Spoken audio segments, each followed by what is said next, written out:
Hey guys, Matt from Model Minutes here, and today I'm doing a low stress build of this interesting construction set from McFarlane. If you're a fan of Rick and Morty, like me, you'll recognise the scene in this kit from Series 1 Episode 2 Lawnmower Dog. On the front of the box we have some Rick and Morty stylised artwork, with a large image of the finished build in the centre and a cutout down the bottom showing the figure of Summer. The rear features another image of the set along with pictures of some of the other sets that are available. Some of these look pretty cool and I would be interested in getting some of them in the future. Here it tells us that these building blocks are compatible with other leading brands. 3 guesses who they mean. Lego. Without any further ado, let's get into the box and see what there is. The 129 plastic parts come in 5 plastic bags, and there is also a set of instructions. The instructions had a sheet of stickers hiding inside of it, which are well printed. The instruction booklet is easy to follow and well illustrated, being to a similar style to that of the cartoon. Right, let's get these bags open and start building. It's worth noting that unlike other construction set brands, the bags are not numbered in order. The parts are split up amongst them with no real logic or sense, so you will end up opening all of them at the beginning to find the right parts. The plastic is well moulded throughout, and the clutch of the parts is quite good, if a little stiff in a few places. The quality of the plastic is fair, but it does feel a little thin in places here and there, as the parts tend to want to bend if you're a bit forceful. I'm going to whiz through the build of this one, so if you fancy getting one for yourself, I haven't completely ruined it for you. You start off by building the floor of Summer's bedroom. The various parts are snapped into place, but I found that I did put them in the wrong places occasionally, and had to keep checking and then replacing them as I went through. This is probably down to me not paying close enough attention to the instructions. The floor is primarily made of these 3 big plates, which when added together result in an L-shaped seam. Here I realised I put this part in the wrong place.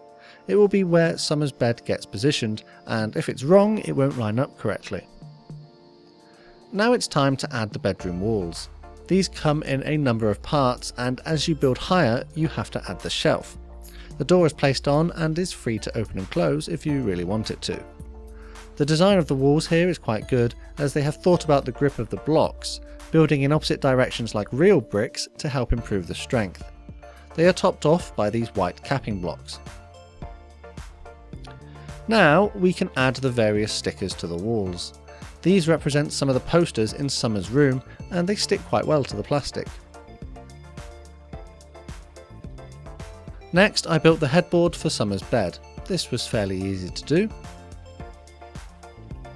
And this was followed by the mattress of the bed. This is pretty much built layer upon layer.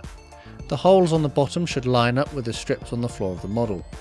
I found this to be quite difficult to get in place though, being a very tight fit. The bedside table can be quickly assembled and the lamp popped on top. Another sticker goes on here too. The pillows are moulded in a slightly more rubbery plastic. These go onto the stud at the top end of the bed, but I found it was a very tight fit and struggled to get it into place. This is the exact same for the blanket. Being moulded in this rubbery plastic made it a bit hard to get it to fit on the studs at the bottom of the bed. The tops of the shelves has some nice wood grain moulded onto them, and the little bags can be added into their holes. The bedroom is pretty much done now, so it's time to start on Snowball. Snowball the dog was originally called Snuffles, but he changed his name because his fur is pretty and white. The arms of his mech suit are the first thing to be built.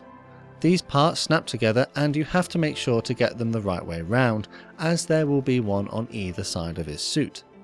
The pipe part gets added to this block and then another block goes over the top to hold it in place. The arms are then attached either side. The legs are assembled in a similar way, snapping together, but should be able to rotate freely to allow for different poses. Now it's time to build Snowball himself. His body is attached to this block with his head going through the hole to hold it in place.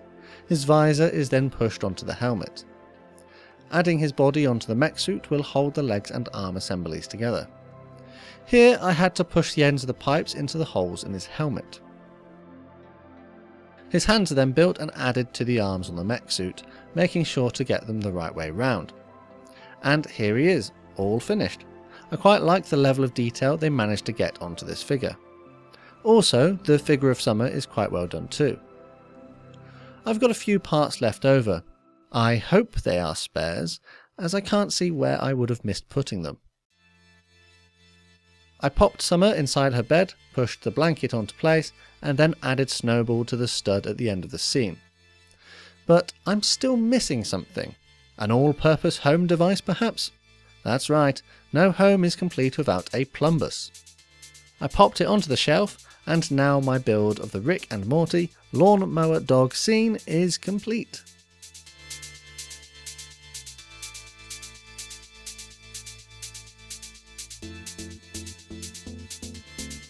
So what did I think of this construction set? Well, I'd been saving it for a time when I was low in motivation, as something easy and stress-free to do. I particularly enjoyed the little details and thought the parts were generally to a good quality. I did find some of the blocks to be a little bendy and the clutch a bit weird in places, but it's not really a problem that would prevent me from buying another set like this in the future. I love all those extra little parts that help to really make the scene look interesting though. I'll pop some stats on the screen now for you to take a look at, but as for the cost, it would seem that at the time this video was made it was retailing for between £10 and £15 here in the UK, which does seem to be quite reasonable. Fortunately, this was actually bought for me by my wife as a Father's Day present, who I'm grateful to for getting me this nice gift. If you'd also like to support my channel in your own way, you could take a look at my channel memberships here on YouTube or become a patron over on Patreon. And you could have your name on screen like these guys. Big thanks to all my patrons and channel members. Alternatively, you could click the subscribe button and notification bell, which is completely free and would please our galactic overlords. If you enjoyed this one and would like to see more content similar to this, drop a like and leave a comment letting me know. Don't forget that you can connect with me on various social media platforms, and full details are in the description. All that's left to say is wubba lubba dub dub, and I'll see you on the workbench again next time.